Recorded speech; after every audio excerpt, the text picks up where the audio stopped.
शराब घोटाले की आंच अब दिल्ली के सीएम अरविंद केजरीवाल तक पहुंचती नजर आ रही है। मनीष सिसोदिया और संजय सिंह के बाद ईडी ने इस मामले में दिल्ली के मुख्यमंत्री अरविंद केजरीवाल को 2 नवंबर को पूछताछ के लिए बुलाया है। पूछताछ के बाद उनकी गिरफ्तारी की संभावना जताई जा रही है। केजरीवाल को समन जारी होने के बाद आम आदमी पार्टी ने आरोप लगाया है कि ये पार्टी को खत्म करने की साजिश है। 22 मार्च 2021 को दिल्ली के डिप्टी सीएम मनीष सिसोदिया ने नई शराब नीति का ऐलान किया।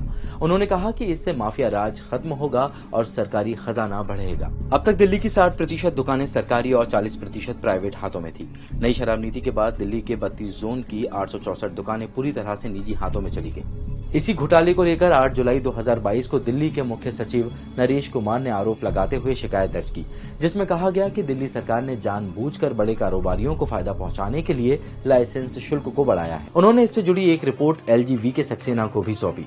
एलजी ने भी कहा कि उनकी और कैबिनेट की मंजूरी के बिना ही शराब नीति में बदलाव कर दिए गए। एलजी की रिपोर्ट के आधार पर सीबीआई ने केस दर्ज कर इसमें मनीष सिसोदिया, 3 रिटायर्ड सरकारी अफसर, 9 बिजनेसमैन और 2 कंपनियों को आरोपी बनाया है।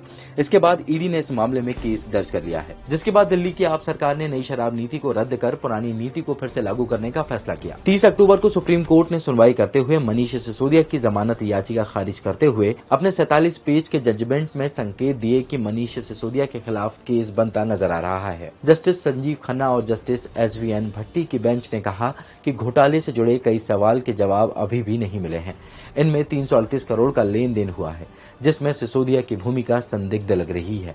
साथ ही सुप्रीम कोर्ट ने भी मामले को गंभीरता से लेते हुए प्रॉपर जांच की बात कही है। पहला नाम है गोपाल राय का, जो आम आदमी पार्टी के साथ शुरू से जुड़े हुए हैं। दूसरा नाम है राम निवास गोयल का, जो दिल्ली के विधानसभा के स्पीकर हैं, जिन्होंने 2014 में बीजेपी को छोड़कर आप ज्वाइन की थी। तीसरा नाम है आतिशी का, जो मौजूदा वक्त में दिल्ली सरकार की कैबिनेट में है। और चौथा नाम है पंजाब के सीएम भगवंत मान का।